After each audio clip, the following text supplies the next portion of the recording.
চলছে ক্ষণগণনা। 12 দিন বাদেই ত্রয়োদশ জাতীয় সংসদ নির্বাচনের ভোট যুদ্ধ। নির্বাচনী জনসংযোগের 8ম দিনে জমজমাট মাঠ। অলি গলি চষে বেড়াচ্ছেন প্রার্থীরা, ছুটছেন রাত দিন। ভোটারদের মন গলাতে চিরন্তন চেষ্টা।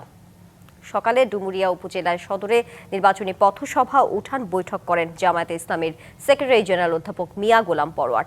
আইনশৃঙ্খলা রক্ষাকারী বাহিনীর প্রতি প্রয়োজনে ব্যবস্থা নেওয়ার আহ্বান জানান তিনি। এদিকে মৌলভীবাজারের শ্রীমঙ্গলে নির্বাচনী পদযাত্রায় অংশ নিয়েছেন জাতীয় নাগরিক পার্টির আহ্বায়ক নাহিদ ইসলাম। তিনি বলেন, একটি দল ফ্যাসিস্টদের নাম করে মামলা দিয়ে বাণিজ্য করছে।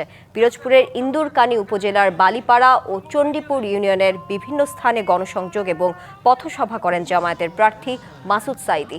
এছাড়া ইসলামী আন্দোলন বাংলাদেশের প্রার্থী সৈয়দ মোহাম্মদ ফয়জুল করিম প্রচারণা চালান বরিশাল 5 ও 6 আসনে।